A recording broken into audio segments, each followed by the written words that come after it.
Eu queria começar, nesse estudo da fadiga, a apresentar uma breve introdução sobre o estudo da fadiga, para poder justificar até aqueles vídeos que vocês assistiram anteriormente sobre o processo de fadiga, sobre as cargas aplicadas em fadiga, na fadiga, né, as resistências do material e peça, associadas tudo com a fadiga, tá?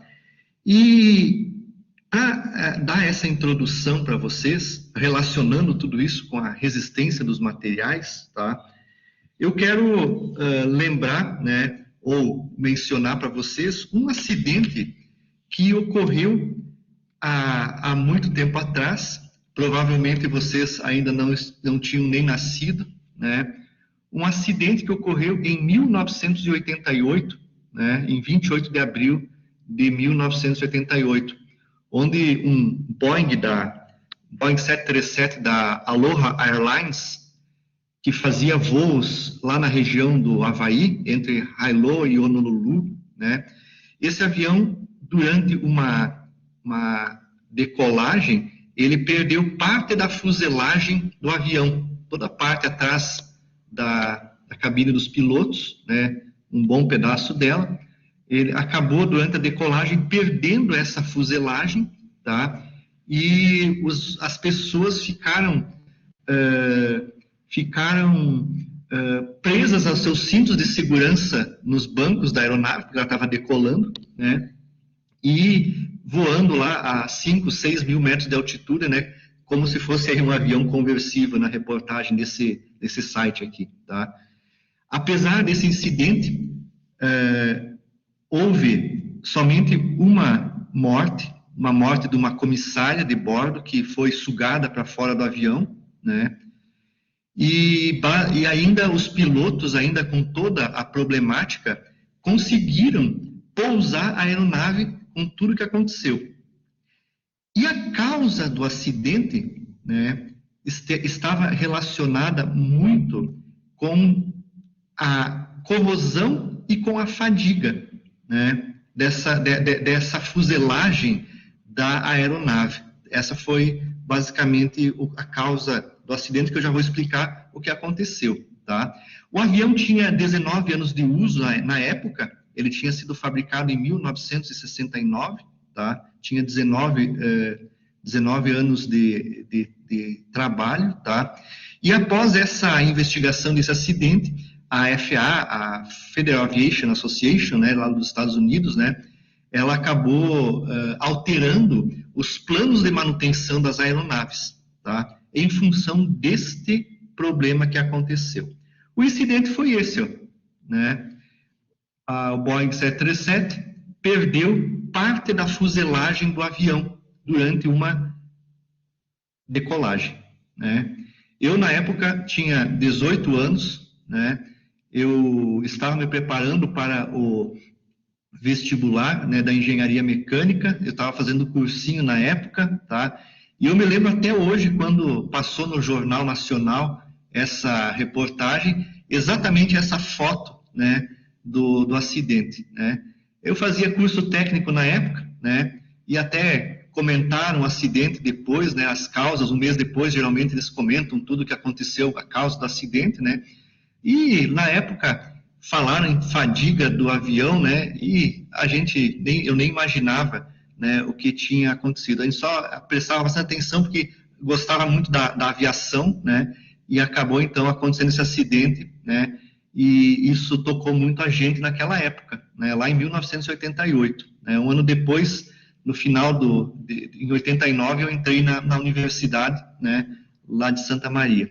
E a falha que ocorreu nesse avião, então vejam, perdeu praticamente toda a fuselagem, uma pessoa foi sugada para fora do avião, e as pessoas, como estava subindo a aeronave, né, as pessoas estavam afiveladas aí ao seu cinto, nos seus bancos, tiveram uma experiência que deve ter sido desastrosa. Imagina voando aí a uma altitude aí de 1.000, 2.000, 3.000 metros de altitude na decolagem, e dessa forma, né, imagina o desespero de todo mundo aqui dentro, porque a princípio todo mundo devia estar pensando que o avião iria cair também, né, antes de chegar até o solo, né, na aterrissagem de emergência, tá? E essa aeronave, ela sofreu, né, esse acidente após 89 mil decolagens, desde o momento da fabricação até o momento do acidente, ela tinha feito 89 mil decolagens e aterrissagens, né? E aconteceu, então, essa perda de parte da fuselagem frontal da aeronave, tá? E, basicamente, para entender essa perda, nós temos que entender um pouquinho do que é a fadiga, porque a fadiga estava associada aí. Corrosão e fadiga são dois elementos, né, que são danosos, né, para engenharia mecânica. São danosos, digamos assim, não tem tradução de danosos para o português, né? São danosos aí para as máquinas e equipamentos, principalmente aqueles que têm atividade crítica, né? Como, por exemplo, essa aeronave, tá? Mas vamos entender o que aconteceu nessa aeronave, tá? Por que aconteceu isso, tá? Então, a fuselagem que foi perdida do Boeing 737 é essa aí, ó. Esse desenho eu peguei do report da falha do avião, né? E aí, então, lá no desenho, os especialistas fizeram um desenho da aeronave. Vejam que a aeronave, os Boeings, né, a maior parte das aeronaves é como se fosse um charuto. É como se fosse um charuto circular, né? A fuselagem tem aproximadamente uma seção, se nós fizermos um corte nela, né? Ela tem aproximadamente uma seção circular, um charuto longo, né? E sobre esse charuto longo é montado toda a aeronave, tá? É colocado os elementos para dar aerodinâmica na aeronave, e as asas, então, são fixadas na parte inferior de uma seção lá do charuto, para dar a sustentação do avião, tá? E essa seção aqui, ó, foi a seção que partiu, que rompeu, né? Ela fez mais ou menos desse lado aqui, então, ó, esse desenho aqui é em inglês, né? A representação do desenho é em inglês, ó. Então, dessa região aqui, daquele ponto até praticamente ali, ó, quase que 150 graus, mais ou menos, foi a área que foi arrancada e jogada para fora, né, da aeronave, tá? Podem ver, ela mais ou menos começa aqui em 0 e vai mais ou menos, ó, até 150 graus aqui, mais ou menos, né, vai a área que foi perdida, tá? E essa área que foi perdida, pessoal, né, ela teve como causa principal uma falha por fadiga que se iniciou nessa região aqui, ó, né? A gente sabe que os aviões de antigamente, esses Boeings, eles eram feitos com uma fuselagem de chapas de alumínio, ligas de alumínio de alta resistência, e essas chapas de aço dobradas, né, para formar a parte circular da aeronave, elas eram rebitadas, né? E, basicamente, a falha iniciou nessa região aqui da aeronave, onde existia uma fileira de rebites, né? E essa fileira praticamente era uma área crítica, né, em termos de carregamento da aeronave. Logo abaixo do assoalho, né, rente ao assoalho, é que ocorreu essa falha, né? Numa região onde existia uma fileira de rebites que juntavam duas juntas sobrepostas de chapas de alumínio, tá? Alumínio com suas ligas, tá? Hoje já o processo não é mais esse de fabricação. Hoje toda a fuselagem é feita de fibra de carbono enrolada, né? Mas as aeronaves de antigamente, até pouco tempo atrás, né, eram ainda feitas com chapas sobrepostas e juntas sobrepostas rebitadas, tá? Então, ocorreu a falha nessa junta, na primeira fileira da junta, né, onde existia uma fileira de rebites, tá? E para entender o que aconteceu, por que a fadiga está associada a isso, eu peço para vocês imaginarem um pouquinho algumas coisas, tá? Imagine inicialmente uma aeronave na pista do aeroporto, né? Então, imagine aquele momento em que ela está ali na pista, as portas da aeronave estão abertas, as portas, né, estão abertas, e as pessoas, então, estão entrando dentro da aeronave para se sentarem na aeronave para decolagem posterior, tá? Então, quando as portas estão abertas, né, a pressão, elas estão numa pista, vamos pensar ainda que nós estamos, como aconteceu lá no Havaí, possivelmente a pista de decolagem estava quase no nível do mar, né? Então, a pressão a pressão local aqui na pista é praticamente a pressão atmosférica, 1 bar de pressão atmosférica, né? Ok? E, basicamente, quando as portas estão abertas, a pressão, né, ela está atuando perpendicularmente em todas as superfícies da aeronave, por fora e também por dentro, né? Pressão está agindo por fora e por dentro, mantendo tudo isso em equilíbrio. A fuselagem acaba ficando sem nenhuma carga, porque a pressão dentro e fora da aeronave é a mesma, né? A pressão atmosférica, 1 bar de pressão é o mesmo em todos os pontos, tá? Imaginem agora que a aeronave, a porta da aeronave foi fechada e, para manter o conforto dos passageiros, toda a aeronave internamente ela é pressurizada, tá? Ela é pressurizada e, para manter o conforto das pessoas, ela é pressurizada na pressão atmosférica. Aqui dentro, o avião, o sistema de pressão do avião, de pressurização do avião, vai manter sempre a pressão em 1 bar, porque é a pressão que nos deixa confortáveis, né, durante o voo, certo? Então, a pressão interna, inicialmente, a aeronave ficou pressurizada com 1 bar de pressão interna. E agora, esse avião vai para a pista para fazer a decolagem, né?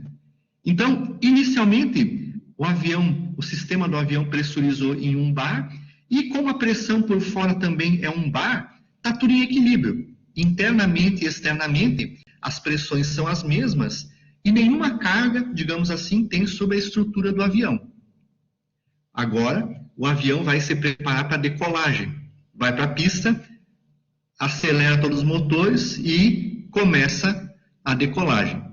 Quando ele vai subindo, internamente, externamente, a pressão vai diminuindo. Cada vez que ele sobe mais, cada vez que a aeronave sobe mais, a pressão externa vai diminuindo. Cada vez mais diminuindo a pressão externa. Mas para manter o conforto interno, o sistema de pressão fica pressurizando internamente a pressão de 1 bar.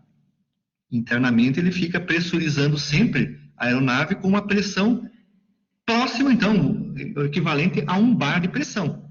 Então, dentro da aeronave eu tenho 1 bar de pressão.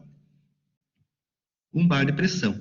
Mas fora da aeronave, a pressão é menor do que 1 bar. A 11 mil metros de altitude, a pressão aí está em 0,8 da pressão atmosférica, então a pressão diminui. E se a pressão externa diminui, né, internamente, a pressão originada pelo sistema de pressurização empurra as paredes da aeronave para fora. Então, agora, durante o voo, a estrutura de toda a aeronave ela é pressurizada e, digamos assim, falando numa linguagem mais leiga, as paredes são empurradas para fora. E isso vai acabar gerando tensões na estrutura do avião, tensões de tração na fuselagem do avião. Então, num momento, aqui embaixo, a estrutura, vamos colocar aqui o charuto, né? Não tinha carga nenhuma, e quando está lá em cima, a estrutura da aeronave começa a ser carregada com uma carga de tração, originada pela pressão interna que empurra as paredes para fora. Ok? E esse é o detalhe. Isso acaba criando na aeronave um tipo de carregamento dinâmico. Então, quando a aeronave aqui, ó, se nós pegarmos aqui, ó, a pressão ao longo do tempo, um gráfico agora, pressão ao longo do tempo. A pressão, então, lá na pista, imagine que a aeronave fica parada na pista 1 hora.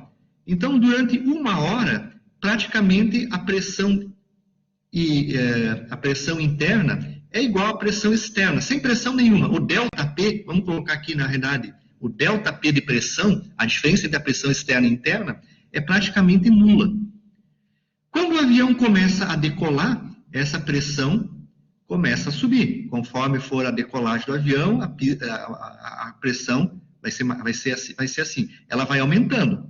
E chega a um ponto que o ΔP, a diferença de pressão externa e interna, é grande. Vamos supor que a aeronave fique em voo por mais 1 hora de voo, né? O patamar de ΔP de pressão entre a pressão externa e interna é esse. E aí, quando o avião vai pousar, ele de novo, então, o ΔP de pressão diminui. Fica lá na pista, e então, por um tempo, o ΔP de pressão é nulo. Vamos ficar que ele fique 30 minutos numa pista, tá? Decola novamente, e o ΔP de pressão aumenta. O voo ficou em 30 minutos agora, né? E ele, novamente, a pressão cai, o ΔP de pressão cai, e assim fica sucessivamente as aplicações de carga na estrutura do avião. São cargas que variam ao longo do tempo, né? E esse tipo de carregamento, mais ou menos, se caracteriza com uma tensão repetida. Vejam que, se nós olharmos aqui nesse gráfico, existe uma, mais ou menos, né? Geralmente esses aviões voam sempre na mesma altitude, ou depende, 11 mil metros, 10 mil metros, 9 mil metros, tá? Então pode ocorrer uma oscilação também no ΔP, mas podem ver que ocorre aqui uma pressão média, né? E em cima dessa pressão média, vejam que existe uma componente de força de pressão alternante, ó. Esse valor da média até o pico, esse pico, ou até o pico inferior, caracteriza a pressão alternante, né? Alternante. Então, vejam, a aeronave, ela durante a subida e descida, ela é caracterizada por uma carga dinâmica. Parece que não, né? Mas a fuselagem do avião é sujeito a isso, tá? E quando nós estamos diante de cargas que variam ao longo do tempo, o processo de falha que pode provocar a ruptura é o processo de falha por fadiga. Fadiga é o fenômeno que causa a falha do sistema, a falha da estrutura. Tá? Então, a aeronave estava sempre, a toda decolagem, submetida a essa variação de pressão e, como consequência, nós poderíamos fazer um gráfico em paralelo aqui, ó. Em consequência, se a variação de pressão, a variação de tensão sobre a fuselagem. Então, há tensões médias, transformando pressão em tensão, vai haver tensões médias, e em cima dessas tensões médias, tensões alternantes que vão ocorrer na estrutura de acordo com o tipo de carregamento que é aplicado nela. Ok? Olhem só, então, o que acontece com a fuselagem da aeronave, tá? Ok? Então, tá aí, ó. Bom, aí vem o seguinte. A fuselagem do avião é praticamente, o charuto do avião é praticamente uma circunferência. É uma circunferência onde isso aqui, essa peça azul, representa a fuselagem do avião. Então, vamos, para entender um pouco melhor, colocar a fuselagem como uma circunferência de raio R. Esse raio deve ter o quê? Deve ter uns 3 metros e meio de raio, ou um pouco mais, quase 4 metros de raio, né? Depende da aeronave, uns 4 metros, 3 metros de raio, né? E aí, uma fuselagem sujeito à pressão interna, que é a pressão do sistema da aeronave, é como se esse sistema fosse um vaso de pressão. Na engenharia mecânica, na engenharia civil, né, quando nós estudamos pressão interna, a teoria que nós usamos para poder calcular essas estruturas aqui, né, é vasodepressão. Imagine o reservatório de um compressor de ar. A teoria que a gente usa para fazer o dimensionamento do vasodepressão, do reservatório, da espessura do vasodepressão, é a mesma teoria de resistência dos materiais que a gente usa para projetar uma aeronave. É vasodepressão. A teoria é vasodepressão, tá? E essa teoria de vasodepressão, pessoal, ela diz o seguinte, ó, quando eu tenho pressão interna dentro de um vasodepressão, então o nosso vasodepressão é a aeronave, tá? O que acontece? Se eu pegar a espessura, ao longo da espessura da parede, aparecem dois tipos de tensão que são desenvolvidas na parede. Aparece uma tensão normal, que é uma tensão de tração, que é uma tensão, essa aqui, ó, uma tensão radial, que é uma tensão sigma na direção do raio do vasodepressão. E quando eu adiciono pressão interna, surge exatamente com esse desenho aqui, tangencialmente a fuselagem, tangencialmente ao vasodepressão, surge uma outra tensão, né, que é a tensão de uma tensão normal tangencial, tá? É como se eu fizesse o seguinte, ó, isso aqui é um elemento infinitesimal da estrutura, né? É como se eu pegasse o elemento infinitesimal e colocasse nele uma tensão σx, vou colocar aqui.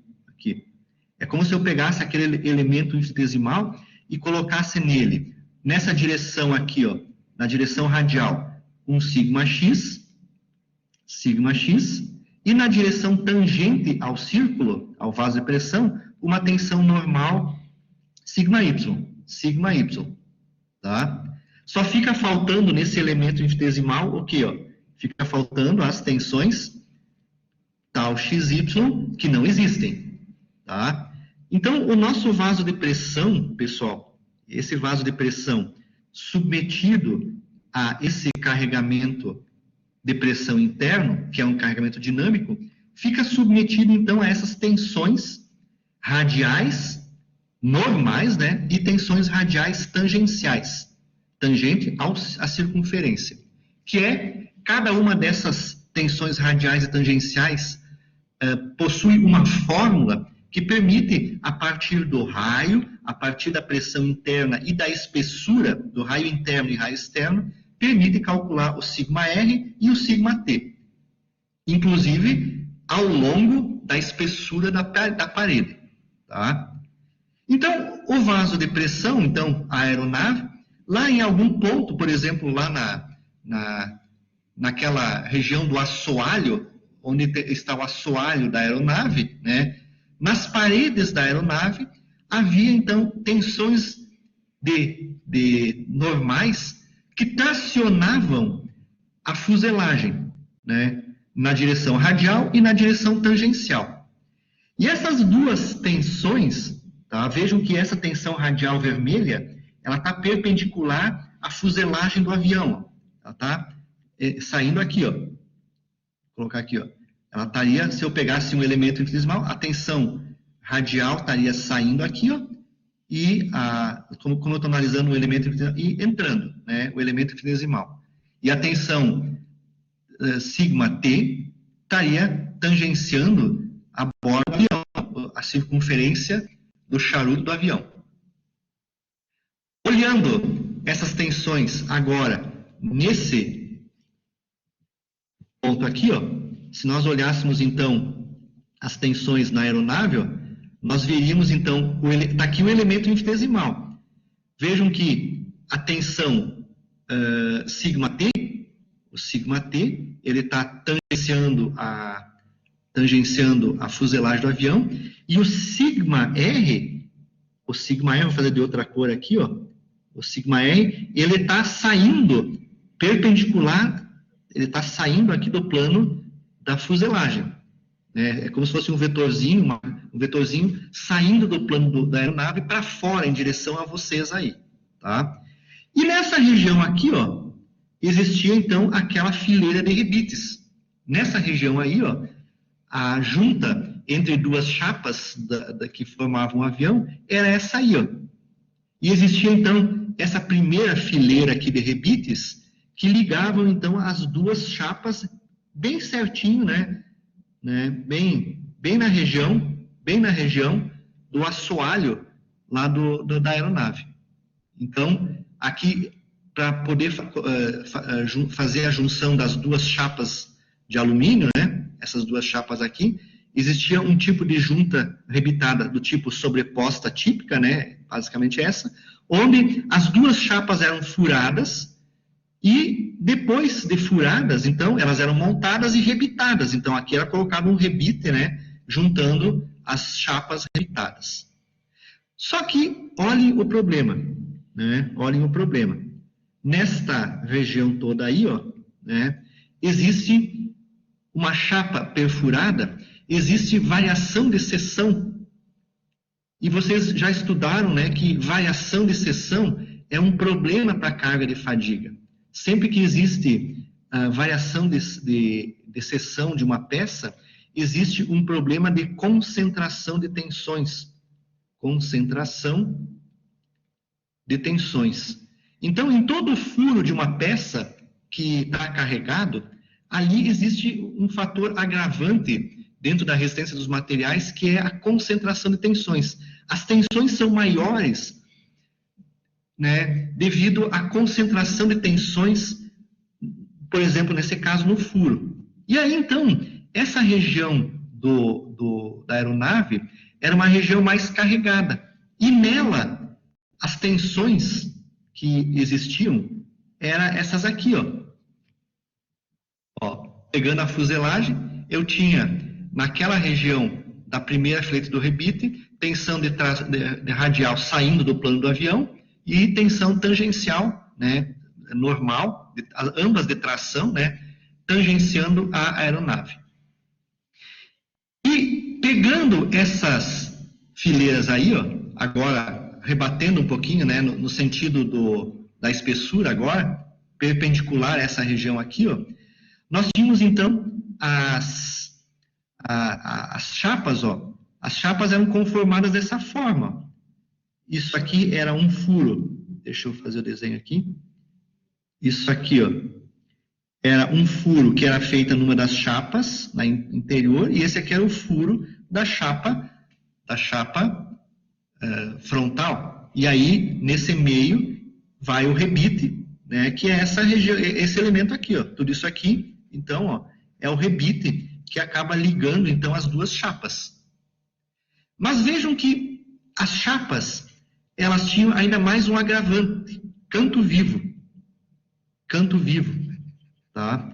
Uma das chapas, ó, a chapa de dentro aqui, a chapa de cima, tinha um canto vivo, que agrava ainda mais a concentração de tensões. O fato de ter um furo naquela região agrava a concentração de tensões. E o outro fato agravante é esse canto vivo que acaba ocorrendo aqui em uma das juntas, né? Canto vivo. E canto vivo aumenta ainda mais o nível de tensão naquela região. E como essa região era sujeito a uma carga de tração, cada vez que, então, canto vivo é um problema, é um elemento que possivelmente aí vai ocorrer a nucleação de uma trinca. Nessa parte aqui, então, possivelmente, essa região de alta concentração de tensões é a região que dá início a uma falha por fadiga, um ponto de nucleação de trinca. E aí, nessa região, como existia perpendicular aqui, ó, tensão de tração, ó, essa tensão de tração fazia com que essa região aqui fosse puxada, tracionada, né?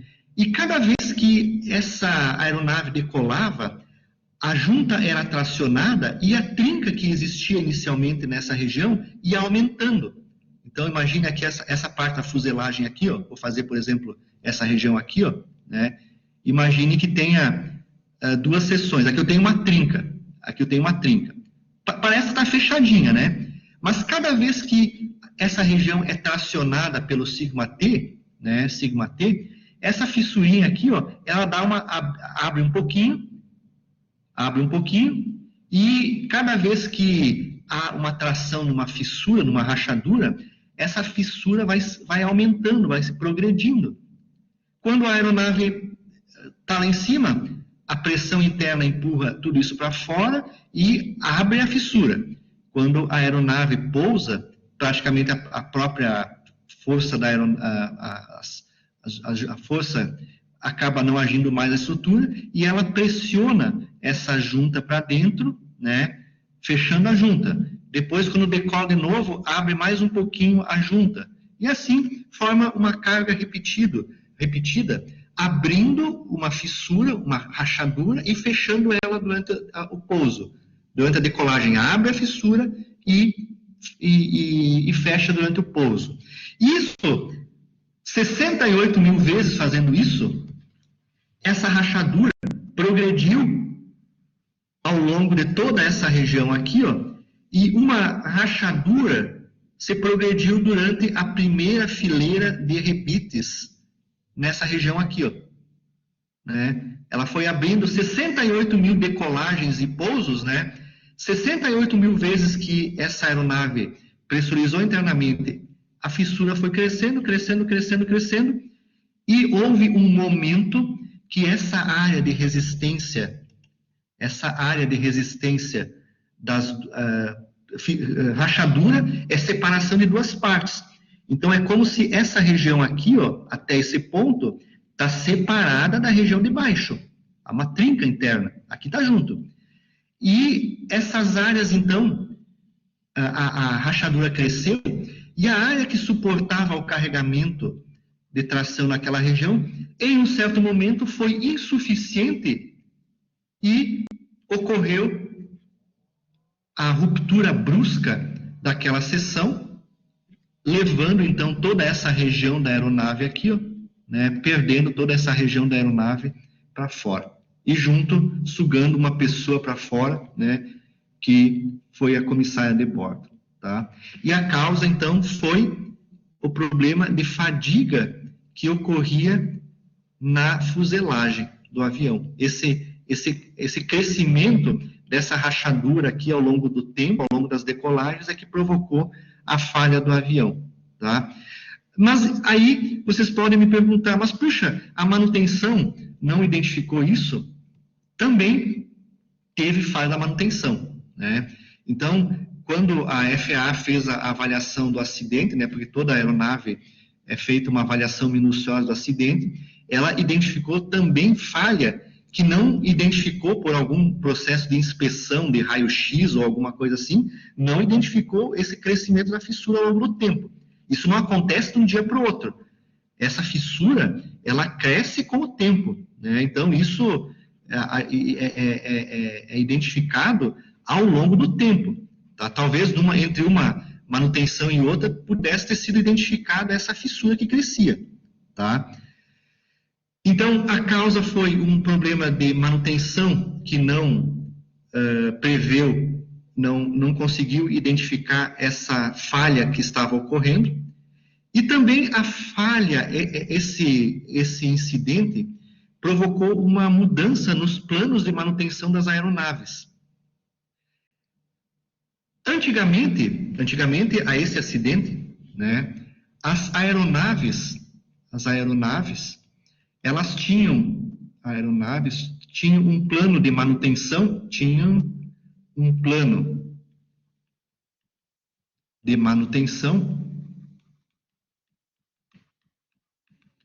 baseado em horas de voo.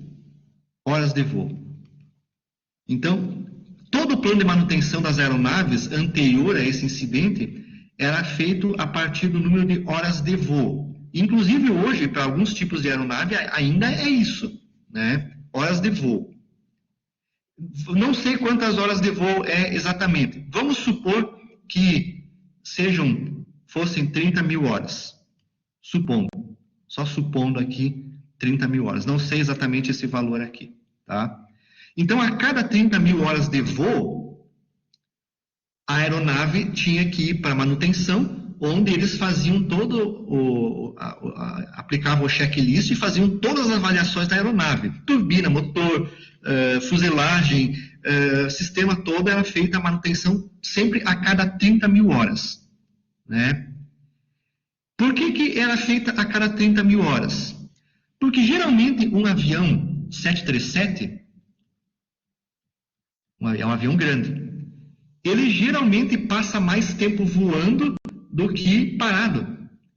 Geralmente uma aeronave dessas é uma aeronave que decola da pista, faz um voo de 5 a 8 horas, vamos pensar 3 a 5 a 8 horas de voo, e depois ele pousa, né? Então, geralmente, até essa época, as aeronaves eram fabricadas para voarem mais, né? Voarem bastante. Então, a cada decolagem, elas voavam bastante, tá? E o número de subidas e descidas, então, como consequência, era pequeno, né? É pequeno o número de subidas e descidas. Então, praticamente, uma aeronave dessa, se nós fôssemos fazer um diagrama pressão ao longo do tempo, a pressão média seria bem maior do que a pressão alternante no sistema, porque ele fica mais tempo voando, né? Então, sobe, mas desce pouco. Então, a carga repetida é pequena, a frequência da carga repetida é pequena.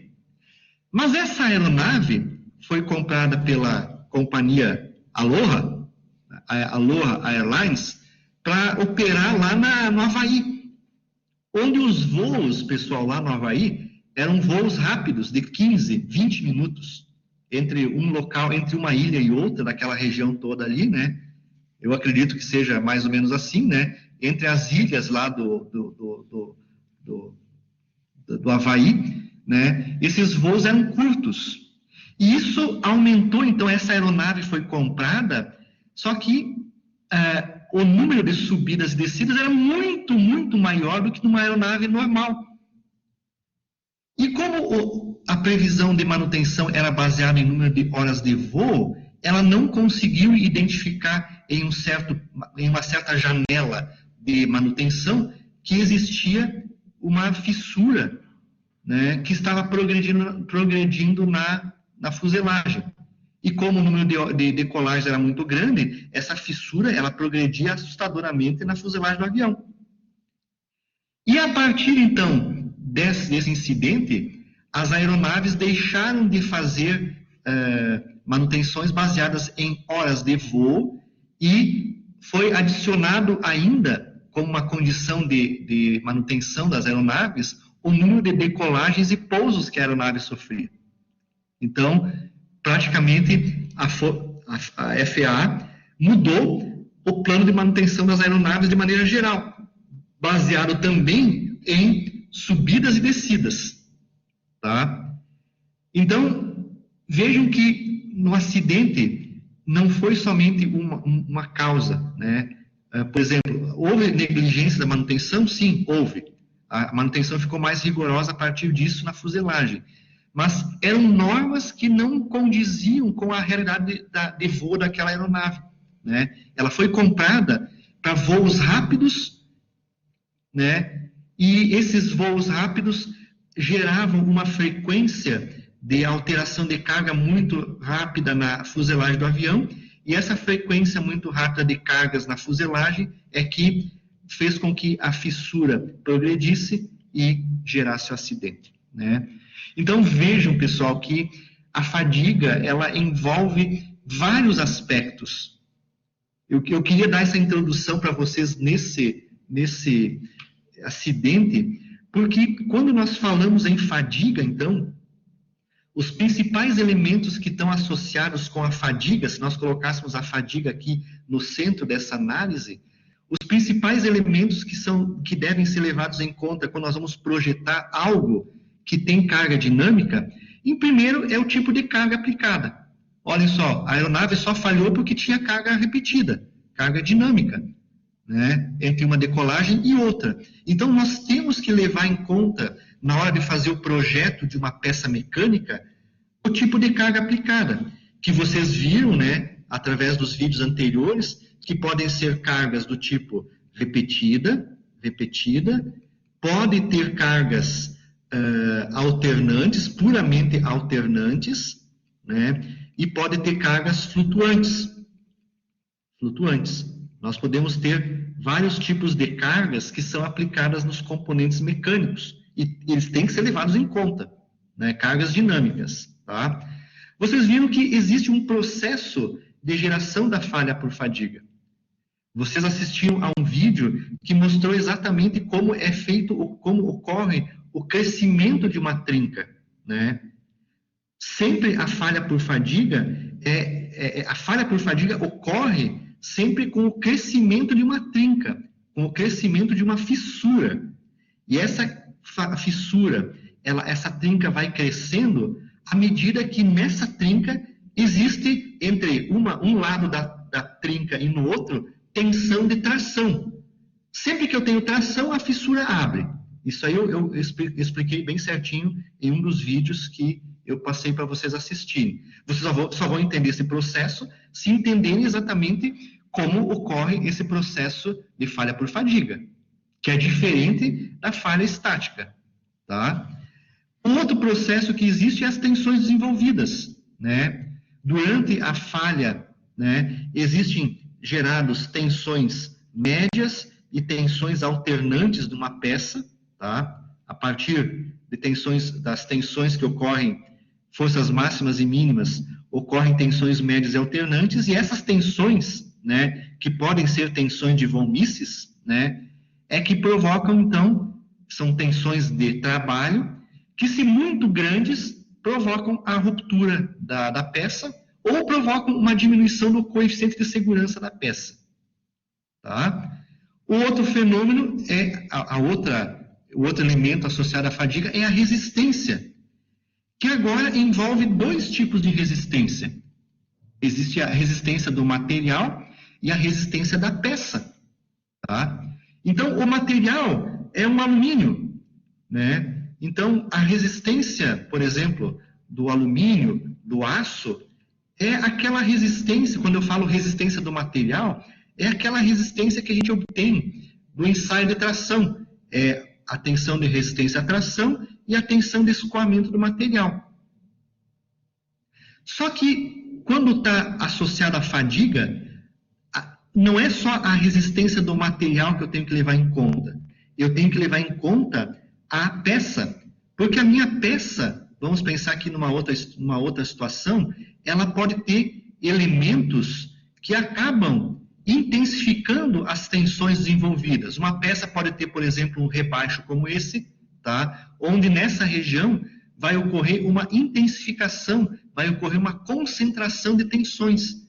E aí, então, eu tenho que levar em consideração o material, mas também a geometria da peça. Aqui existe um fator agravante de concentração de tensões. Ou então uma peça no eixo da nossa máquina, tem lá na ponta do eixo, tem um rasgo de chaveta, né? Esse rasgo de chaveta, ele vai acabar aumentando a tensão naquela região. Então, no processo de estudo de fadiga, nós temos que levar em consideração a geometria da peça, para poder calcular a concentração de tensões que existe naquele local crítico da peça, tensões, tá? Naquele local crítico da peça. Então, isso passa a ser um elemento importante. E levando em consideração resistência do material, tensões desenvolvidas, nós temos que utilizar uma teoria para o projeto das peças sujeito à carga dinâmica, né? E dessas teorias, as mais importantes na engenharia mecânica é a teoria de Soderberg, e a teoria de Goodman, né, que leva em consideração o projeto, o diâmetro da peça, né, leva em consideração o diâmetro, o tamanho da peça, em função das cargas dinâmicas que são aplicadas aí, tá?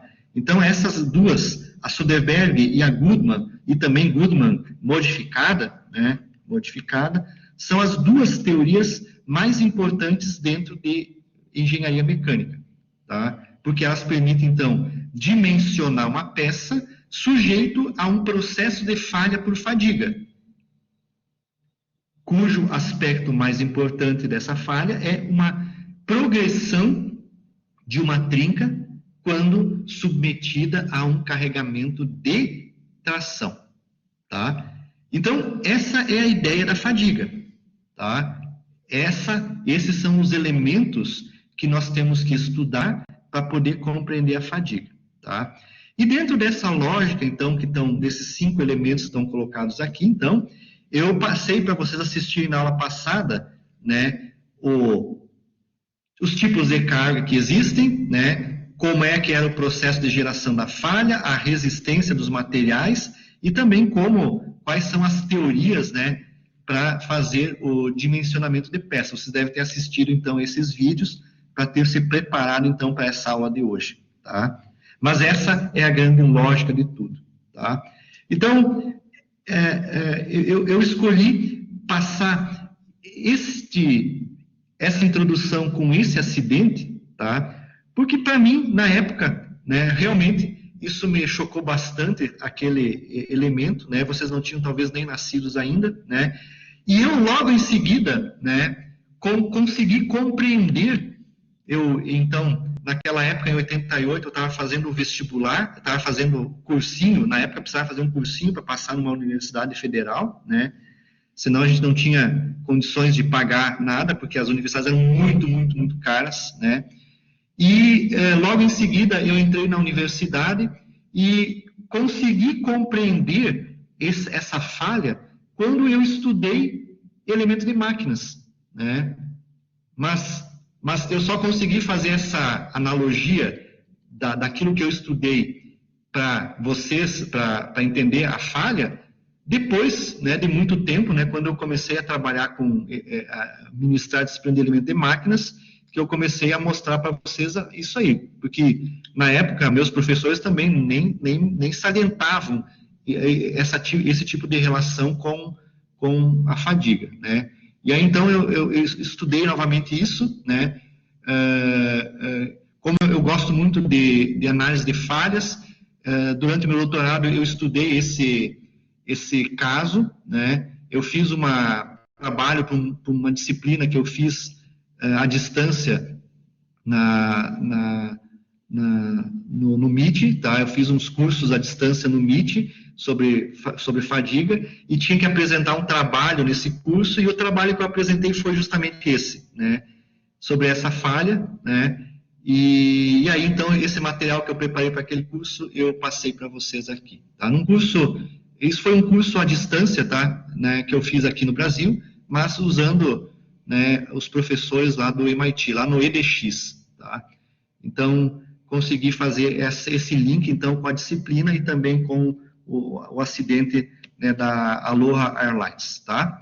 Ok, gente? Então, assim, ó, em se tratando de fadiga, tá? Os livros de elementos de máquinas, tá? O Norton, o Shigley, o Juvenal, né? Principalmente esses livros aqui, tá? Eles abordam muito esse assunto. E praticamente os primeiros capítulos de cada livro desses tem aí as primeiras 200 páginas de cada um desses livros aí, né? Só aborda essa situação aí da fadiga, né? Ela começa com resistências materiais, logo em seguida vem a fadiga, né? E é um momento, né? É um item importante dentro do projeto de máquinas, tá? Então, se vocês consultarem o livro do Norton, em português, é esse que a gente usa como livro-texto da disciplina, ou o livro em inglês, né? Ou o projeto de engenharia mecânica do Shigley, são livros atuais agora, né? Ou os Shigleys antigos, né? Os elementos de máquina 1 e 2 antigo, ou mesmo o livro para autodidatas aí, a coleção Shaw, né? Ou mesmo aí os livros em alemão, né? O Niemann 1, o volume 1 principalmente aborda isso, tá? Todos os livros de elementos de máquinas têm um capítulo ou vários capítulos que abordam fadiga, tá? Por quê? Porque é um item importante para a engenharia mecânica. Se não, dessa ligado com a parte de tensões e deformações, talvez seja o mais importante para nós. E por isso a gente tem que entender muito bem esse processo de falha por fadiga. Tá ok?